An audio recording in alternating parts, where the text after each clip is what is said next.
Makanya kalau murni pemberian dan pemberian Allah Subhanahu Wa Taala, satu, nggak pantas buat disombongin. Ini buat Habibnya sendiri nih. Buat para Habibnya nggak pantas sombong dengan kehabibannya. Itu bukan dosa ente kok. Kok Habib kenapa tuh? Mesti dihormati. Yang nyuruh hormati bukan Habibnya, Allah yang nyuruh hormatin. Qul la as'alukum alaihi ajran illal mawaddata fil qurbah. Anakku, kebodohan itu jelek. Kebodohan itu nggak bagus. Tapi biwabak agbah. Bagiku dan bagimu kalau bodoh lebih jelek lagi. Kenapa kakek kita nggak ada yang bodoh? Kakek kita alim bin alim bin alim bin alim. Kefasikan itu jelek. Tapi kalau kamu dan aku cucu Rasulullah fasik lebih jelek lagi. Kenapa kakek-kakek kita nggak ada yang fasik? Soleh bin soleh bin soleh bin soleh. Lu fasik cucunya siapa? Kita memulai pembahasan ya. Qala an-nazim rahimahullah, abda'u bismillahi warrahmani wabirrahimi daimil ihsani falhamdulillahil qadimil awwali wal akhiril baqi bila tahawuli thumma salatu wassalamu sarmada ala nabiyyi khairi man qad wahada wa alihi wa sahbihi wa man tabi' sabila dinil haqqi ghaira mubtadi'. Baik ya ikhwan, insyaallah hari ini kita masih bahas muqaddimah, masih pembukaan dari Nazam Aqidatul Awam. Mulai pertemuan berikutnya baru insyaallah kita akan mulai membahas tentang isi daripada ilmu akidah tersebut ya. Saya ingat dulu waktu pesantren Ramadan, Al-Walid Habib Rizik punya ringkasan kesimpulan dengan PowerPoint dari kajian Jala'ul Afham ini. Nah, nanti saya coba cari filenya kalau ketemu. Jadi kita enak ngajinya pakai PowerPoint, lebih cepat, lebih ringkas, lebih gampang, lebih mudah dipahami insya Allah. Taib. Bismillahirrahmanirrahim. Di sini muallif memulai abda'u bismillahi warrahmani. Kata beliau, aku memulai dengan nama Allah yang maha pengasih, warrawir rahimi, dan dengan nama Allah yang maha penyayang, daimil ihsani, yang senantiasa memberikan kebaikannya kepada kita semua. Jadi beliau seperti ulama-ulama pada umumnya memulai karangannya dengan membaca basmalah. Saya nggak mau panjang lebar menjelaskan tentang basmalah, karena kalau kita mau jelasin basmalah aja nggak bakal beres ini ikhwan. Sebab kenapa? Sebab kata ulama, dari semua Al-Quran itu intisarinya Al-Quran ada dalam surat Fatihah.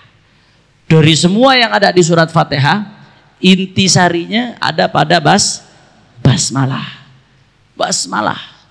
Makanya sebagian ulama salaf mengatakan, ya kalau saja aku mau menjelaskan arti Bismillahirrahmanirrahim atau arti Fatihah aja, andai saja aku mau menjelaskan itu, maka niscaya yang aku tulis itu ya akan dibawa oleh puluhan onta. Jadi saking banyaknya tuh buku penjelasan tentang basmalah doang, puluhan onta yang baru cukup untuk ngangkut tulisan-tulisan tersebut, saudara. Saking banyaknya. Nah, saya nggak mau bahas panjang lebar tentang basmalah supaya kita bisa segera masuk ke inti pembahasan, karena banyak ulama-ulama kita yang udah bahas. Tapi intinya ini ilmu paten, dipakai buat semua kitab. Kita belajar apapun ilmu ini kepake. Kenapa muallif memulai kitabnya dengan basmalah? Nah, di sini oleh Kiai Ihya Ulumuddin melalui penjelasan dari Abu Yazid Muhammad bin Ali Al-Maliki menjelaskan, setidak-tidaknya ketika memulai dengan basmalah, setidak-tidaknya ada 3 hal alasannya. Yang pertama, awalan, iqtidaan bil kitabil aziz tartiban lanuzulan. Ya. Yang pertama karena mencontoh Al-Qur'anul Karim. Tartiban lanuzulan, mencontohnya dari segi urutan mushaf Al-Qur'an, bukan dari segi yang paling pertama turun. Nah, kita kalau buka Al-Quran, yang pertama tertulis di ayat pertama apa? Bismillahirrahmanirrahim. Pertama di mushaf Al-Quran Bismillahirrahmanirrahim, sebelum Alhamdulillah. Surat pertama yang ditulis Al-Fatihah. Nah, itu urutannya di dalam mushaf. Tapi kalau turunnya enggak. Ayat yang pertama turun di Al-Quran apa? Iqra bismi rabbikal ladzi khalaq. Ada hadisnya dalam Sahihul Bukhari, hadis pertama. Hadis tentang badul wahyi. Saya sudah jelaskan di pengajian Mukhtasar Sahih Bukhari di Kampung Baru Majelis Hurayadhah di rumah Al-Walidah Syarifah Fadilah Al-Attas. Kemudian saya juga jelasin panjang lebar ketika ngaji fikih sirah. Silahkan lihat di YouTube itu tentang hadis pertama di Sahih Bukhari, hadis badul wahyi, hadis tentang proses turunnya wahyu. Intinya apa? Intinya yang pertama kali wahyu turun kepada Nabi adalah surat Al-Alaq. Tapi enggak semuanya. Bukan surat Al-Araq dari awal sampai akhir, enggak. Cuma dari ayat 1 sampai ayat ke-5. Iqra bismi rabbikal ladzi khalaq khalaqal insana min 'alaq iqra wa rabbukal akram alladzi 'allama bil qalam 'allamal insana ma lam ya'lam. Makanya ketika ada keterangan lain, hadis sahih juga dari salah satu sahabat mengatakan, aku mendengar dari Rasulullah sallallahu alaihi wasallam bahwasanya ayat yang pertama turun, surat pertama turun itu surat Al-Mudaththir. Ya ayyuhal mudaththir qum fa'andzir. Ya, surat Al-Mudaththir. Jadi sahabat ada yang ngasih keterangan dalam hadis sahih. Dalam Bukhari juga kalau nggak salah hadis itu. Bahwasanya surat yang pertama turun aku dengar dari Rasulullah, surat yang pertama turun itu adalah Al-Mudaththir. Loh bagaimana nih Beb? Tadi katanya yang pertama turun Al-Alaq. Tapi kok bisa ada keterangan lain dari sahabat yang seolah-olah bertentangan? Yang pertama turun adalah surat Al-Mudaththir. Kif? Bagaimana mengkompromikan antara dua riwayat ini yang seolah-olah bertentangan, padahal tidak bertentangan? Nah, ternyata dijelaskan oleh para alim ulama. Ya, betul. Surat yang pertama turun secara utuh adalah Al-Mudaththir, saudara. Nah, jadi kalau bicara ayat yang pertama turun Al-Alaq, Iqra, ayat 1 sampai ayat ke-5. Itu bicara ayatnya. Tapi kalau bicara suratnya awal sampai akhir, yang turun secara utuh pertama kali surat Al-Mudaththir. Jadi tertib pertama awaliyahnya bukan awaliyah mutlaqah. Kalau bicara pertama turun secara mutlak tetap Iqra bismi rabbikal ladzi khalaq sampai ayat ke-5. Tapi kalau bicara yang pertama kali turun secara sempurna surat adalah Al-Mudaththir, saudara. Kira-kira jelas atau tidak? Nah, kemudian penjelasan kedua dari ulama. Apa penjelasannya? Bagaimana nih mengkompromikan antara dua keterangan yang berbeda? Keterangan riwayat Sayyidatuna Aisyah mengatakan surat pertama turun adalah Iqra. Kemudian keterangan tadi sahabat yang lain sahih juga hadisnya pertama turun ayyuhal mudaththir. Ya, yang pertama turun maksudnya ayat ayyuhal mudaththir itu adalah pertama kali turun fi sya'nir risalah. Sedangkan fin nubuwah yang pertama kali turun Iqra. Maksudnya apa, Beb? Saya jelaskan, perhatikan baik-baik. Beda antara nabi dengan rasul. Nanti akan dibahas. Nabi itu dapat wahyu, seorang laki-laki merdeka dapat wahyu dari Allah. Itu namanya nabi, dapat wahyu dari Allah. Mau disuruh nyampaikan wahyunya atau enggak, mau disuruh ngajak orang atau enggak, itu disebut orang yang dapat wahyu itu disebut nabi. Rasul, yang namanya rasul udah pasti nabi. Tapi yang namanya nabi belum tentu rasul. Kenapa? Karena kalau rasul bukan sekedar dapat wahyu, tapi dia diperintahkan untuk menyampaikan. Rasul, utusan Allah, diperintahkan untuk menyampaikan kepada hamba-hambanya Allah Subhanahu wa ta'ala. Nah, ketika Nabi umur 40 tahun di Gua Hira, itu yang turun saat itu belum risalah, tapi baru nubuwah. Yang turun baru kenabian. Allah mengutus baginda Nabi besar Muhammad sallallahu alaihi wasallam, menurunkan kepadanya wahyu sehingga Nabi Muhammad menjadi nabi saat itu. Tapi belum ada perintah buat menyampaikan saat itu, baru jadi nabi. Begitu turun ya ayyuhal mudaththir, itu ayat yang pertama turun fi sya'nir risalah. Nah, ketika itu Nabi Muhammad bukan hanya sekedar nabi, tapi Nabi Muhammad juga menjadi rasul. Kira-kira jelas atau tidak? Jadi kalau wahyu secara mutlak yang pertama turun ya Iqra.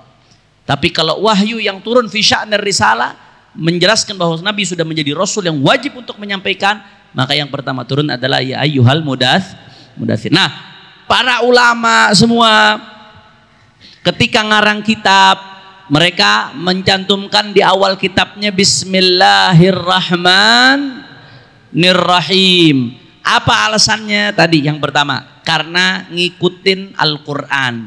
Ngikutinnya secara apa? Bukan secara turunnya. Karena yang turun pertama bukan Bismillahirrahmanirrahim.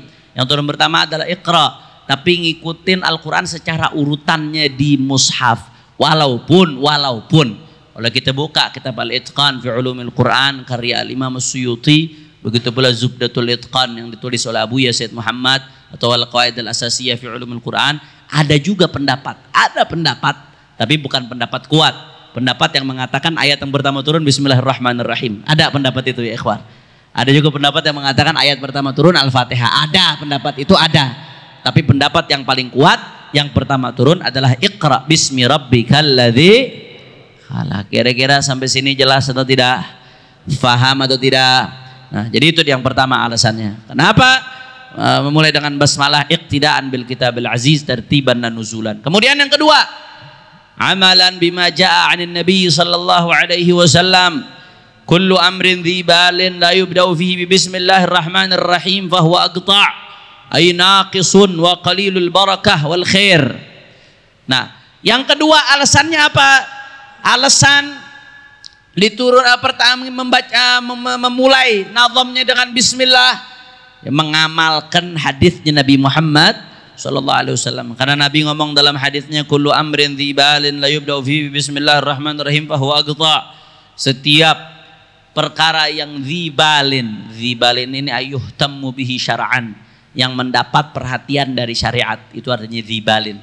Yuhtammu bihi syar'an, yang mendapat perhatian dari syariat. Menurut syariat ini hal yang layak untuk diperhatikan, yang terhormat, yang layak untuk diperhatikan.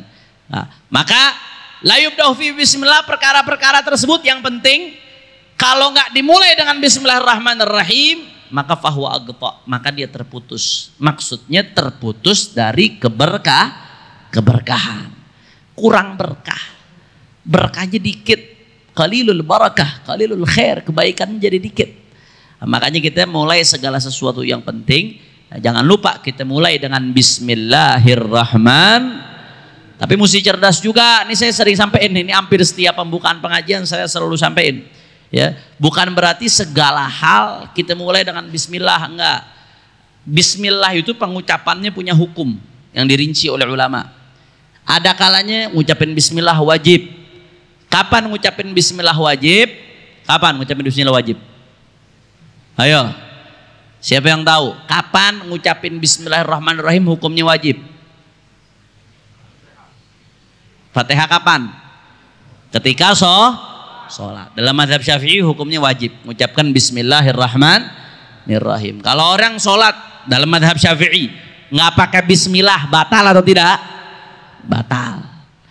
Nah, tapi ya kalau kita di Masjidil Haram atau di tempat yang orangnya heterogen dari berbagai macam madhab, jangan kagetan karena ada madhab lain yang nggak mewajibkan bismillahirrahmanirrahim seperti madhab Malik, madhab Imam Ahmad bin Hambal itu nggak mewajibkan. Nah, jangan kagetan kita. Masjidil Haram itu begitu sholat imamnya nggak baca bismillah, teriak-teriak, woi batal. Ini nggak ngaji di Darul Mustafa nih. Nah, kurang ini, itu khilaf ulama. Tapi dalam madhab Syafi'i nggak baca bismillah sholatnya batal. Jelas atau tidak? Itu wajib. Berarti ada kalanya bismillah hukumnya wajib. Ada kalanya bismillah hukumnya sunnah. Kapan sunnah? Adalah asal. Ini aslinya nih. Sunnah baca bismillah dalam segala hal yang penting, yang baik, yang dianggap baik oleh syariat, dianggap penting oleh syariat. Contoh, kapan? Mau makan. Makan baik atau tidak? Baik. Baca bismillahirrahmanirrahim. Sunnah kita.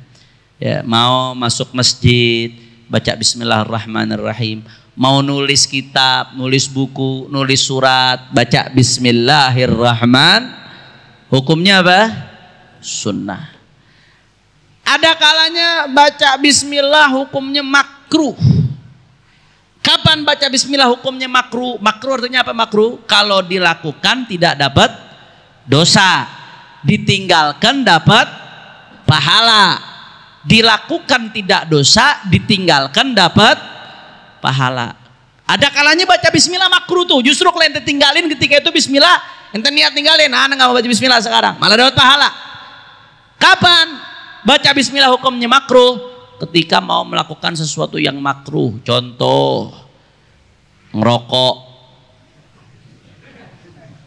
Taruh ngerokok makruh.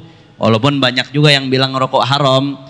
Termasuk guru saya Syekhna Muhammad Mishri Asy-Syanqiti, guru usul fikih saya dulu ketika di Al-Ahqaf University, ulama besar, ya, alim kabir, madhabnya Maliki beliau. Begitu juga Syekh Muhammad Sa'id Asy-Syanqiti, dulu guru saya yang ngajar Alfiyah bin Malik ketika saya di Al-Ahqaf. Nah, beliau berpendapat, kata beliau, kalau ngelihat sekarang bagaimana kedokteran sudah menyingkap bahayanya rokok, betapa besarnya daya rusak rokok, sampai di tukang rokok yang dagang rokok pun diwajibin buat majang bahayanya rokok, ya kan? Satu-satunya barang dagangan yang dipromosiinnya ditampilin bahayanya tapi tetap laku. Betul apa kagak? Betul apa kagak? Nah, coba ente ada dagangan lain, ente dagang makanan misalkan, ente buka restoran, ya, di restoran ente pajang segede-gedenya gambar paru-paru udah hitam. Kira-kira orang mau makan bakal gak di situ? Agak mau. Gambar gigi udah jebol, tenggorokan bolong. Lerokok udah dipajang terang-terangan tuh dipajang. Tetep aja kagak ngaruh, makin nikmat malah saudara. Makanya kata Syekh Muhammad Sa'id Asy-Syanqiti, Syekh Muhammad Mishri Asy-Syanqiti hafizahumullah, ya, guru saya, kata beliau, kalau melihat bagaimana kedokteran saat ini mengungkap bahayanya rokok, betapa besarnya daya rusak rokok, maka menurut beliau secara nalar usul fikih beliau, menurut beliau maka nggak ada alasan lain kecuali pendapat yang mengharamkan. Itu pendapat beliau. Tapi tetap pada akhirnya ya memang ulama ada khilaf, ada perbedaan pendapat. Taruhlah sunnah, kalau saya bilang rokok haram, akhirnya Darul Mustafa bubar, besok kagak mau ngaji lagi deh. Ala kulli hal, lebih baik ditinggalkan. Tapi kadang-kadang orang kalau ngerokok ada aja jawabannya. Ada yang nanya ketemu di bis, ada orang di bis, ya, Bapak ngerokok Pak? Iya ngerokok. Ya, apa namanya? Berapa tahun Bapak ngerokok? Ya saya ngerokok udah 20 tahun lah. Oh 20 tahun Pak, iya. Sehari berapa Pak ngerokok? Sebungkus berapa? Taruh 20.000. Oh 20.000. 20.000 kalau dikali sebulan berapa tuh? 600.000. 600.000 kali setahun berapa? 7.200.000.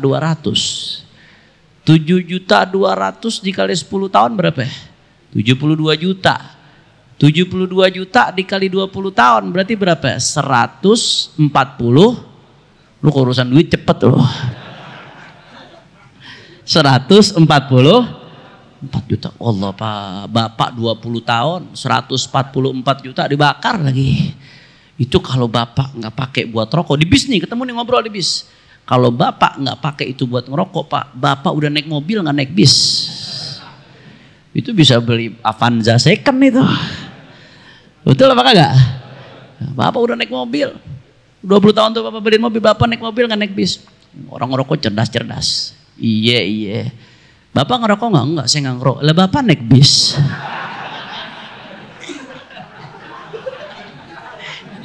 Emang orang kok ngerokok ada aja jawabannya dah. Masya Allah. Ada dari keluarga Syekh Abu Bakar bin Salim, Sayyidina Husain bin Syekh Abu Bakar bin Salim, anaknya Syekh Abu Bakar bin Salim. Itu beliau anti banget merokok tuh, Sayyidina Husain bin Syekh Abu Bakar bin Salim. Ya, sampai-sampai beliau mengharamkan dan ngebakarin ladang tumbak. Ladang tembakau itu dibakarin sama beliau. Akhirnya ya, sekian ratus tahun kemudian ada cucunya di Jakarta ngerokok. Cucunya di Jakarta ngerokok, ditegur, ente cucunya Sayyidina Husain bin Syekh Abu Bakar Salim, iya kan iya.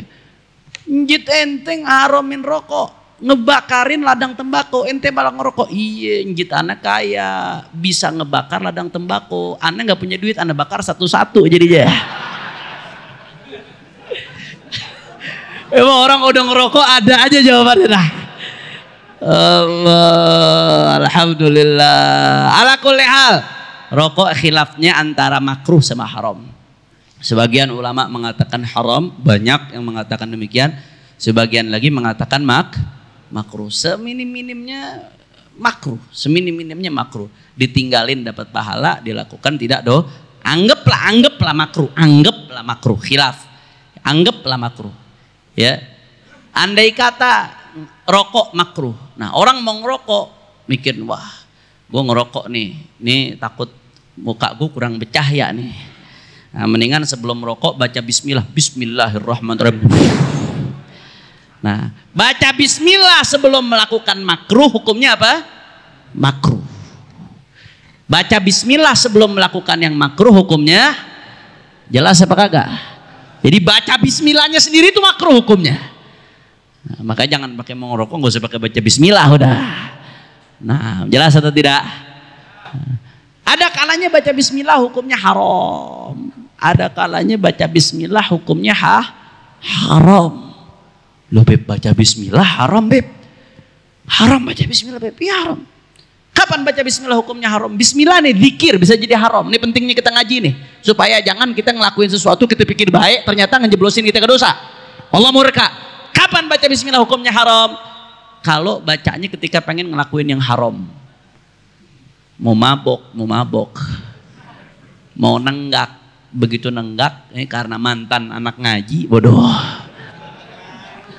Mendingan mantan bajingan daripada mantan orang baik. Mendingan mantan bajingan daripada mantan orang baik.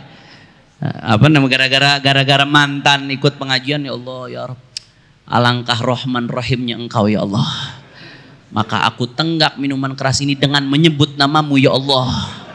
Bismillahirrahmanirrahim. Ngucapin bismillahnya sendiri haram tuh. Jadi dapat dosanya double. Dosa minum minuman keras, dosa baca bismillah. Kira-kira jelas apa kagak? Paham atau tidak? Insya. Nah, jadi baca bismillahnya aja dosa. Bahkan kalau inian ngeledek deh, menghina deh. Udah tahu ente ngelakuin haram, seakan-akan nantang Allah, ya Allah, aku tahu kau haramkan ini, tapi aku baca, aku minum miras ini dengan namamu ya Allah. Ngeledek Allah dia. Kurang ajar dia sama Allah Subhanahu wa taala. Kira-kira sampai sini paham atau tidak? Jelas atau tidak? Insya Allah. Jadi itu setiap perkara yang diperhatikan oleh syariat, manakala dimulai dengan bismillahirrahmanirrahim, tidak dimulai dengan bismillahirrahmanirrahim, maka terputus keberkahan. Itu alasan yang kedua kenapa para ulama ya memulai segala sesuatu dengan bismillahirrahmanirrahim. Wa tsalitsan, kemudian alasan yang ketiga, ta'assiyan bin Nabi sallallahu alaihi wasallam. Kalau tadi kan karena patuh, manut, taat kepada perintah Nabi, Nabi nyuruh. Kalau sekarang yang ketiga, ta'assiyan bin Nabi, sebagai bentuk peneladanan kepada baginda Nabi besar Muhammad sallallahu alaihi wasallam. Fa innahu yaftatih kutubahu wa rasailahu bil basmalah. Ya, karena Nabi sallallahu alaihi wasallam itu memulai surat-suratnya Nabi itu ada surat-suratnya. Nabi ngirim surat ke raja ini, ke raja itu, Nabi mendakwahkan mereka. Tapi Nabi nggak nulis sendiri, karena Nabi itu ummi. Nabi itu tidak bisa baca, tidak bisa nulis. Tapi nggak bisa baca, nggak bisa nulis, kalau bagi Nabi bukan kekurangan. Nanti akan kita bahas detailnya insya Allah. Bagi Nabi itu justru kelebihan. Itu maziyah, kelebihannya Nabi. Kenapa? Karena kalau Nabi bisa baca, bisa tulis, nanti akhirnya orang nuding dong, oh itu Al-Quran hasil belajarnya Nabi Muhammad itu. Oh, hasil Nabi Muhammad baca kitab-kitab terdahulu itu, baca literatur sebelumnya itu. Oh, itu hasil tulisan dan lain sebagainya. Enggak, Nabi nggak bisa baca, nggak bisa tulis, menunjukkan apa? Ilmu yang Nabi sampaikan, hadis Nabi atau ayat-ayat Al-Quran murni datangnya dari Allah Subhanahu wa ta'ala. Jadi bukan hasil bacaan, bukan hasil tulisan. Sehingga al-ummi, ya, sifat tidak bisa baca, tidak bisa tulis, bagi selain Nabi ada manqasah, kekurangan. Tapi bagi Nabi Muhammad sallallahu alaihi wasallam adalah mukjizat dan kelebihannya baginda Nabi besar Muhammad sallallahu alaihi wasallam. Tapi meski demikian Nabi itu punya surat-surat yang ditulis oleh sahabatnya, dikirim ke raja-raja, ngajak mereka masuk Islam, ngajak mereka bertauhid kepada Allah Subhanahu wa taala. Nah, di awal surat-surat tersebut, seperti suratnya Nabi ke Heraklu juga, Ya, di awal surat-surat Nabi tersebut, Nabi memulai suratnya dengan Bismillahirrahmanirrahim. Jadi Nabi bukan cuma sekedar ucapan, tapi Nabi contohkan dengan perbuatan. Bagaimana Nabi SAW ketika nulis surat pun Nabi mulai dengan Bismillah. Nah, kita kalau mau nyuruh orang, kita contohin dulu dengan perbuatan, maka lisanul hal afsah min lisanil maqal. Ya, nyontohin dengan perbuatan itu lebih ampuh, lebih fasih, lebih tajam daripada kita sekedar merintah pakai ucapan. Itu lebih tajam, lebih ngena, saudara. Dan itu dicontohkan langsung oleh baginda Nabi besar Muhammad SAW. Bagaimana Nabi perintahkan kita untuk selalu bismillah dalam segala hal yang penting, tapi Nabi sendiri yang mencontohkan itu terlebih dahulu sebelum kita melakukannya. Alhamdulillah. Shallu ala Nabi Muhammad. Kira-kira sampai sini paham atau tidak? Jelas atau tidak? Alhamdulillahil qadimil awwali wal akhiril baqi bila tahawuli. Ya, ini kemudian Nabi kemudian Al-Nazim, ya, yang huruf nazam ini dari mimpinya dari Nabi SAW. Ya, sampai wasuhuful khalili wal kalimi fiha kalamul hakimul alimi, sampai situ itu datangnya dari baginda Nabi Muhammad SAW melalui mimpi. Jadi kalau saya katakan nazim, sebetulnya nazim yang hakikinya adalah baginda Nabi Muhammad SAW melalui mimpi, melalui bisyarah. Nah, ya, alhamdulillahil qadimil awwali. Segala puji bagi Allah al-qadim al-awwal, yang mana Allah itu awal tanpa permulaan. Nanti akan kita bahas. Wal akhiril baqi, kemudian Nabi itu, Allah itu akhir tanpa nihayah, tanpa ujung, tanpa penutupan. Awalun bila iftitah, akhirun bila intiha. Allah itu awal tanpa permulaan. Ya, awalnya Allah tanpa permulaan itu disebut qadim. Awal tanpa permulaan, nggak punya permulaan, itu disebut qadim. Allah kan Allah wala makan wa huwa ala makana alaihi kan. Allah itu ada sebelum waktu itu ada. Allah itu ada sebelum tempat itu ada, sehingga Allah tidak butuh tempat dan waktu. Justru tempat dan waktu adalah makhluknya Allah Subhanahu. Itu nanti akan kita bahas, itu masuk materi pembahasan nanti insya Allah. Dan begitu pula Allah akhir dan kekal, tanpa penutupan. Akhirnya Allah itu yang akhir dan Allah kekal tanpa penutupan. Bila tahawuli, dan tidak ada perubahan bagi Allah Subhanahu wa taala, karena Allah baqi qadim. Setiap yang qadim itu maka nggak ada taghayyur. Nanti akan kita bahas insyaallah.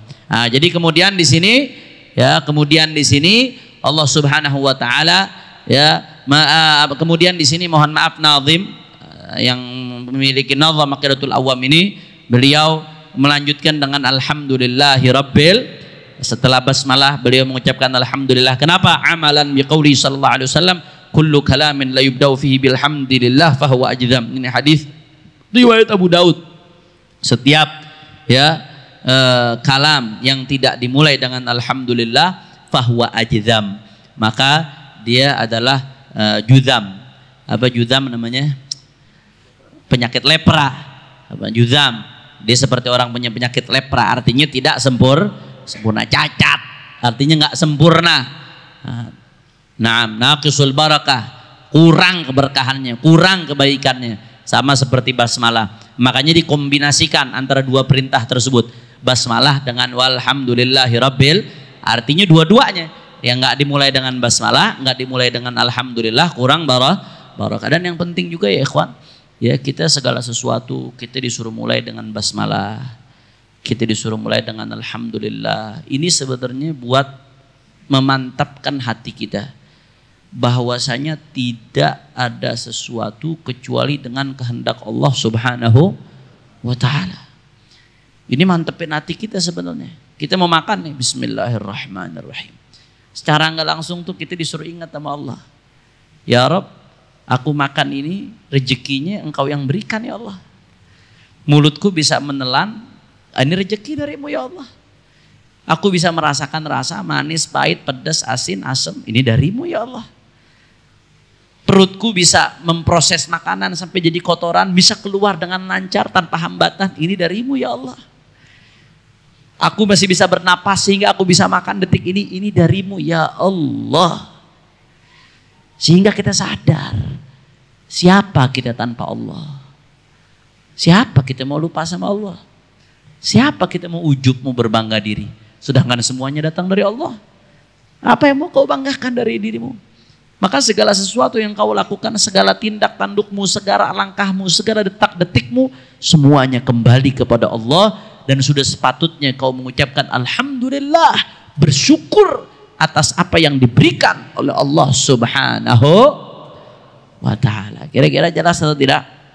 Sebenarnya di balik-balik zikir-zikir ini, ya di balik zikir-zikir ini, bismillah, alhamdulillah, yang sehari-hari kita ucapkan, kemudian doa-doa, doa bangun tidur, doa sebelum makan, doa mau masuk kamar mandi, doa keluar dari kamar mandi, doa mau masuk masjid, doa keluar dari masjid, doa keluar rumah. Kita tuh kalau ngejalanin itu semua yang diperintahkan oleh Nabi, kita nggak akan lalai ya ikhwan. Kalau kita nggak lalai ingat Allah, maka pintu setan buat masuk susah. Sekarang kenapa pintu setan masuk ke kita? Dikit-dikit maksiat, dikit-dikit mata ngelirik ke yang haram, dikit-dikit lisan kita ngomongin orang, dikit-dikit hati kita suudzon sama orang, dikit-dikit lisan kita nyaci maki orang tanpa hak, dikit-dikit melakukan kezaliman, nindas orang lain, ngerampas hak orang lain. Kenapa? Lalai. Lupa kalau dia diawasin sama Allah. Lupa kalau dia di bawah pandangannya Allah. Tapi kalau orang terus-terusan ngamalin zikir-zikir ini, siap mengambil sesuatu, bismillahirrahmanirrahim. Mau makan bismillah dengan nama Allah. Bukan sekedar zikir dengan lisan, tapi hatinya ikut ingat, ikut sadar. Mau masuk kamar mandi, dia ingat Allah. Keluar kamar mandi, dia ingat Allah. Mau wudhu, dia ingat Allah. Mau terus dalam segala hal, dia betul-betul amalin zikir-zikir ini, maka insya Allah dia bakal jadi orang baik, ikhwan. Kenapa? Yastash'ir muraqabatallah. Dia merasakan terus pengawasan dari Allah Subhanahu. Kira-kira jelas atau tidak? Makanya penting ya ikhwan, penting. Ini kita ngajarin anak-anak kita dari kecil untuk baca doa-doa yang rutin tuh. Kelihatannya sederhana, tapi ya ikhwan luar biasa. Itu menanamkan di hati anak-anak kita ihsan. Bahwasanya engkau menyembah Allah seakan-akan engkau menyaksikan Allah. Kalau kau belum bisa menyaksikan kebesaran Allah, keagungan Allah, pengawasan Allah, maka yakinilah engkau diawasi oleh Allah Subhanahu wa ta'ala. Salah satu cara menanamkan ihsan ini bagaimana? Jalanin tuh doa-doa yang diajarin oleh Nabi.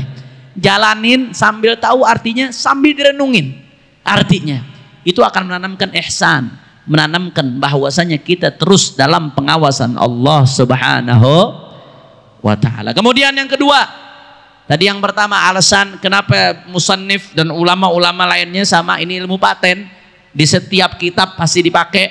Ya, kenapa mereka mengucapkan alhamdulillahirabbil alamin adaan li haqqi syai'in mimma yajibu alaihi min syukrin na'ma illati minha ta'lifu hadhil manzumah. Sebagai bentuk penunaian hak daripada sesuatu yang wajib disyukuri. Segala nikmat wajib disyukuri. Bersyukur kepada Allah Subhanahu wa ta'ala. Di antara nikmat yang diberikan adalah dikarangnya nazam ini.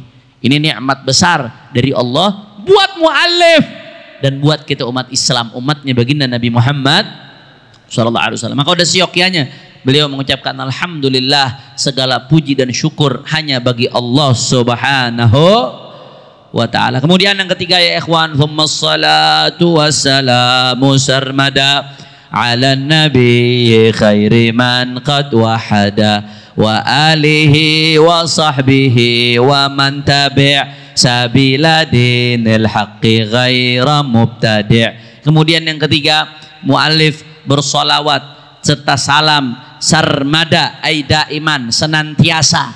Sarmada itu artinya senantiasa. Salat dan salam tercurahkan kepada baginda Nabi besar Muhammad sallallahu alaihi wasallam, khairi man qad wahada, sebaik-baiknya zat yang bertauhid kepada Allah Subhanahu wa ta'ala, wa alihi wa sahbihi wa man tabi'. Dan sholawat itu juga terturahkan kepada sahabatnya, kepada keluarga Nabi Muhammad sallallahu alaihi wasallam, wa sahbihi dan sahabatnya, wa man tabi', dan yang mengikuti sabila dinil haq, jalan agama yang hak, ghaira mubtadi', tanpa berbuat bid'ah. Nanti akan kita jelaskan insyaallah saudara. Nah, yang ketiga, al-musannif di situ bersolawat kepada baginda Nabi besar Muhammad sallallahu alaihi wasallam. Nah, tadi kita sudah jelaskan tuh apa perbedaan nabi dan rasul. Di kitab ini dijelaskan ya, alan nabi, kata-kata nabi. Tadi saya sudah jelaskan, nabi itu seorang laki-laki, insanun, ya, insanun dzakarun hurrun.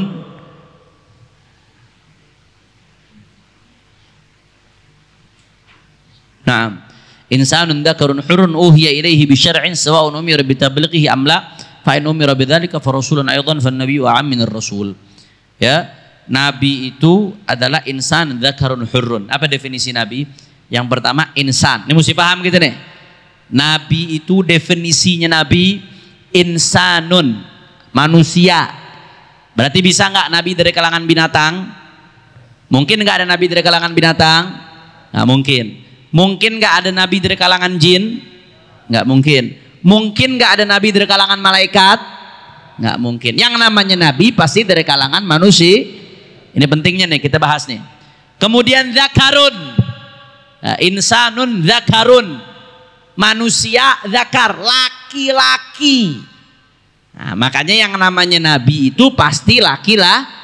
Berarti mungkin nggak ada nabi dari kalangan perempuan? Enggak. Andai kata ada yang ngaku nabi dari kalangan perempuan, enggak.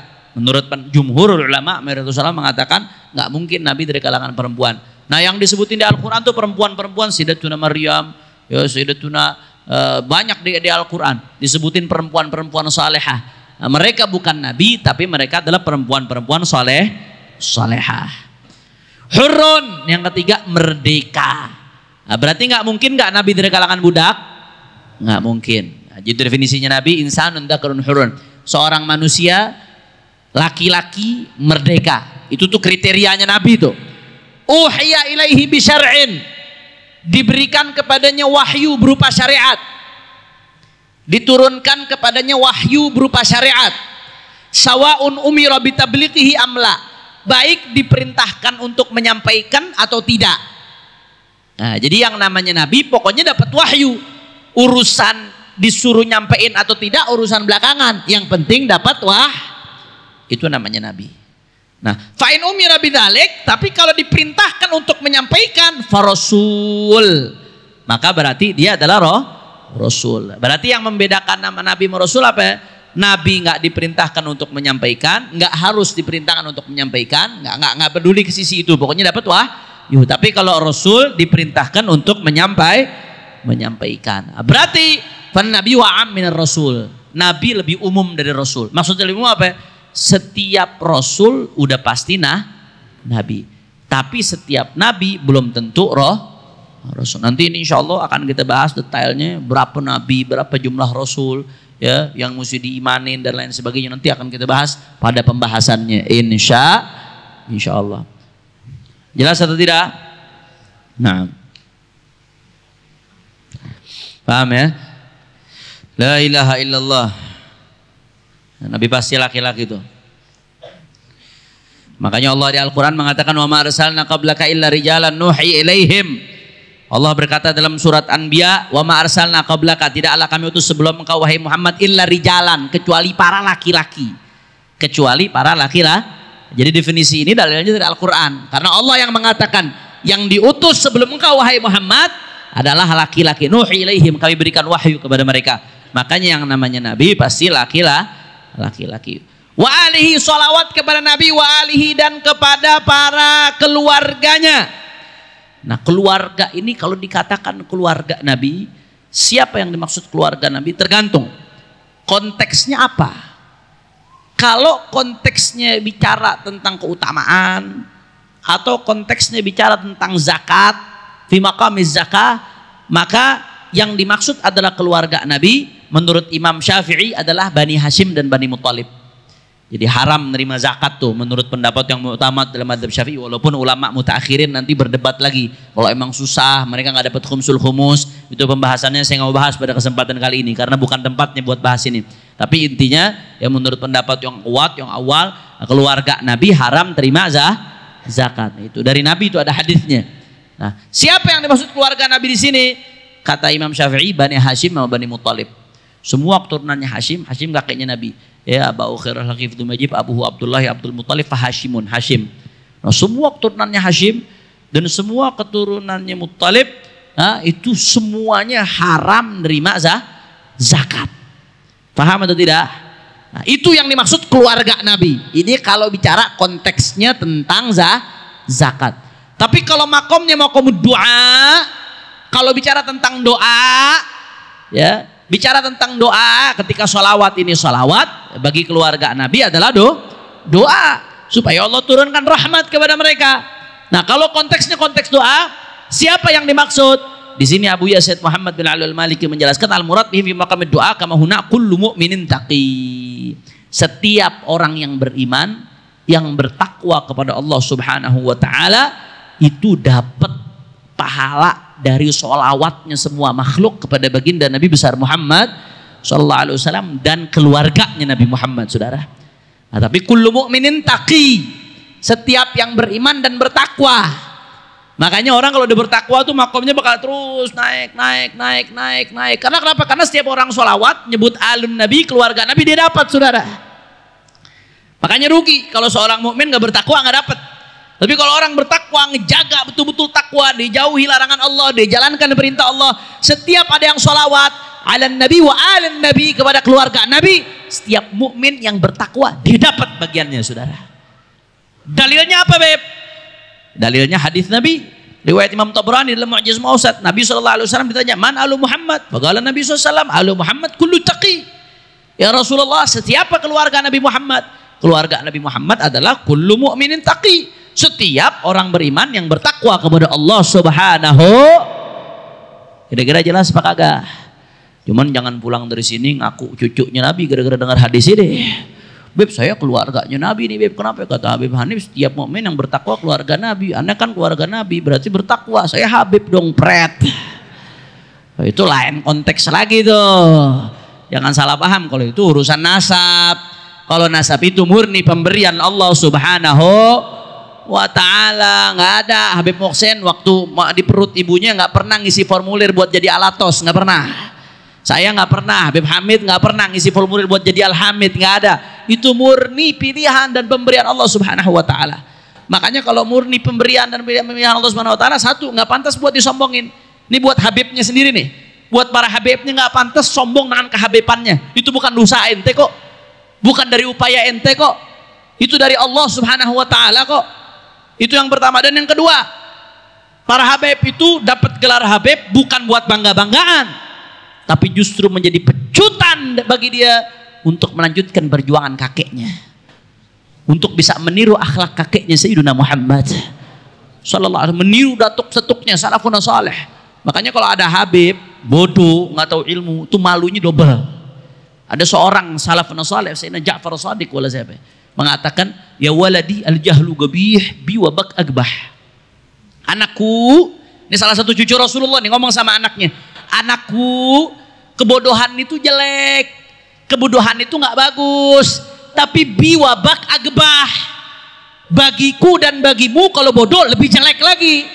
Kenapa? Kakek kita nggak ada yang bodoh, kakek kita alim bin alim bin alim bin alim. Kefasikan itu jelek, tapi kalau kamu dan aku cucu Rasulullah fasik lebih jelek lagi. Kenapa? Kakek-kakek kita nggak ada yang fasik. Soleh bin Soleh bin Soleh bin Soleh. Lu fasik, cucunya siapa? Jadi buat Habaib itu warning, jangan main-main, saudara. Buat Habibnya sendiri itu warning, pemberian Allah. Nah, buat yang selain Habaib nggak perlu hasud, pemberian Allah. Nggak perlu iri, dengki. Oh, kok Habib kenapa tuh? Mesti dihormati. Yang nyuruh hormati bukan Habibnya, Allah yang nyuruh hormatin. Qul la as'alukum alaihi ajra illa al-mawaddata fil qurbah. Tidaklah aku minta, katakan wahai Muhammad, aku tidak meminta ajar balasan apapun dari kalian umatku atas perjuangannya Nabi yang ditimpuki, yang dikejar-kejar, mau dibunuh. Katakan wahai Muhammad kepada mereka, aku tidak minta balasan apapun illa al-mawaddata fil qurbah, kecuali kasih sayang cinta kepada keluargaku. Itu yang perintahkan Allah Subhanahu. Justru dengan adanya Habaib, orang-orang yang selain Habib dapat kesempatan pintu buat ninggiin magom di sisi Allah. Bagaimana apa? Dengan cara patuh perintah Allah, mencintai keluarganya baginda Nabi Muhammad sallallahu alaihi wasallam. Jadi kita lihatnya positif. Pandangan kita positif. Ini pemberian Allah, bukan permintaan dia. Yang nyuruh cinta kepada keluarga Nabi, bukan Allah yang nyuruh, saudara. Maka kita lihatnya, oh saya bukan Habib, tapi saya bersyukur. Karena kenapa? Dapat pintu amal lagi buat lebih dekat kepada Allah Subhanahu wa ta'ala. Kira-kira jelas atau tidak? Terus mau iri, mau dengki, mau marah, ya ente komplain sama Allah. Ente iri atas kenikmatan yang diberikan, ya berarti ente sama saja nggak terima Allah udah ngasih ke dia. Kita iri atas kenikmatan yang diberikan, berarti kita nggak terima kenapa Allah ngasih ke dia. Seakan-akan nunazi'ullah, seakan-akan kita nggak terima sama Allah, nentang Allah, saudara. Bahaya apa kagak nentang Allah? Na'udzubillah, amin. Makanya yang habaibnya harus menjadikan nasab sebagai amanah. Amanah yang harus ditunaikan, melanjutkan perjuangan datuk-datuknya untuk berlebih berkasih sayang kepada umat datuknya baginda Nabi Muhammad SAW. Yang non habaibnya menjadikan keberadaan cucu Nabi sebagai rahmah dari Allah, karena bisa lebih dekat kepada Nabi Muhammad dengan cara cinta kepada keluarga baginda Nabi besar Muhammad SAW. Dan kalau Allah udah kasih di hati kita rezeki cinta keluarga Nabi, alhamdulillah. Karena nggak semua orang dikasih rezeki ini, saudara. Nggak semua orang Allah berikan rezeki ini. Kalau Allah udah kasih, jaga, itu kenikmatan dari Allah. Jangan sampai dirusak, saudara. Jangan sampai bergeser hati kita. Na'udzubillah, amin. Na'udzubillah min dzalik. Itu ala Nabi. Kemudian wasahbin Nabi. Tadi sholawat dan salam kepada keluarga dan sahabat Nabi. Wasahbi ay jam'u sahib. Sahib itu jamaknya sahib. Artinya apa? Man ijtama'a bihi sallallahu alaihi wasallam ba'da risalah mu'minan wa mata ala imanihi. Yang dimaksud dengan sahabat Nabi siapa? Definisi sahabat Nabi siapa? Sehingga kita tahu yang mana yang sahabat Nabi, yang bukan sahabat Nabi. Sahabat Nabi itu definisinya siapa yang berkumpul dengan Nabi sallallahu alaihi wasallam, yang ngalamin Nabi mu'minan.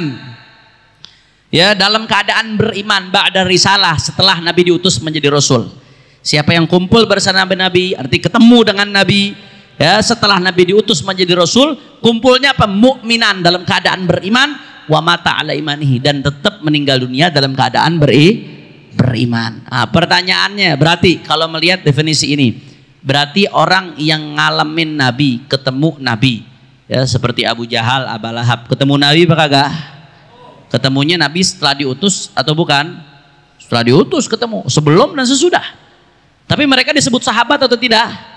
Enggak, karena tidak beriman. Jangan lo salah nyebut sahabat Nabi yang bernama Abu Lahab, jitak nyebut itu. Kagak ada, karena bukan masuk kategori sahabat. Paham atau tidak? Nah, kemudian yang beriman, ngalamin zaman Nabi beriman, tapi nggak ketemu sama Nabi, disebut sahabat atau tidak? Enggak. Contohnya siapa? Uwais Al-Qarani. Uwais Al-Qarani itu disebut sama Nabi di hadisnya, tapi nggak pernah ketemu Nabi. Nggak pernah ketemu Nabi. Ngalamin Nabi sezaman sama Nabi, tapi nggak pernah ketemu langsung sama Nabi, gara-gara ngurusin orang tuanya, ngurusin ibunya. Tapi akhirnya disebut sama Nabi sallallahu alaihi wasallam. Jadi afdalut tabi'in. Dia ketemunya sama Sayyidina Umar bin Al-Khattab radhiyallahu taala anhu. Ya, Sayyidina Umar bin Al-Khattab dan Sayyidina Abu Bakar. Hah? Sayyidina Umar atau Sayyidina Abu Bakar? Sayyidina Abu Bakar. Ya, pokoknya ketemu dengan sahabat Nabi sallallahu alaihi wasallam. Sayyidina Umar, Sayyidina Ali, Sayyidina Umar, Uwais Al-Qarani. Nah, ya, luar biasa. Sampai Sayyidina Umar minta doa sama Uwais Al-Qarani, disuruh sama Nabi sallallahu alaihi wasallam. Tapi nggak pernah ketemu Nabi. Beliau disebut sahabat atau tidak? Enggak, karena nggak ketemu Nabi di masa hidupnya Nabi. Jelas atau tidak? Faham atau tidak? Atau ketemu Nabi wali misalkan, ketemu Nabi yaqdzatan, bukan ketemu di mimpi, ketemu Nabi secara langsung, tapi bukan di masa hidupnya Nabi, maka disebut sahabat atau tidak? Enggak disebut sahabat, karena yang disebut sahabat yang ketemu Nabi di masa hidup Nabi. Atau ketemu Nabi tapi sebelum meninggal murtad, seperti orang-orang yang nolak zakat. Orang-orang nolak zakat di zaman Sayyidina Abu Bakar Siddiq. Sebelumnya mereka masuk Islam, kemudian nolak zakat misalkan. Nah, kemudian ada yang murtad lagi, al-murtadin, yang sampai diperangi itu. Apakah mereka disebut sahabat? Enggak. Jelas atau tidak? Faham atau tidak? Nah, wallahu a'lam bissawab. Nah, mudah-mudahan yang sedikit ini bermanfaat. Mohon maaf kalau ada salah-salah kata. Insya Allah mulai bulan yang akan datang kita mulai masuk ke sifat-sifat yang wajib bagi Allah Subhanahu wa ta'ala. Mudah-mudahan kita mulai masuk ke pembahasan akidahnya, insya Allah. Ini saja yang saya sampaikan. Mudah-mudahan yang sedikit ini bisa bermanfaat. Mohon maaf kalau ada salah-salah kata, dan mohon maaf atas suul adab saya. Seharusnya saya nggak pantas ngajar di depan orang tua saya, guru saya Habib Hamid bin Umar Al-Hamid, begitu pula Habib Muhsin. Ya, saya minta ridhonya dan minta keberkahan doa, dan kalau saya ada yang salah mohon dibetulkan Habib, mohon ditasih, mohon diluruskan. Ini saja dari saya, lebih kurangnya mohon maaf. Hadani Allah wa iyyakum ila siratihil mustaqim. Wal afu minkum. Wassalamualaikum warahmatullahi wabarakatuh.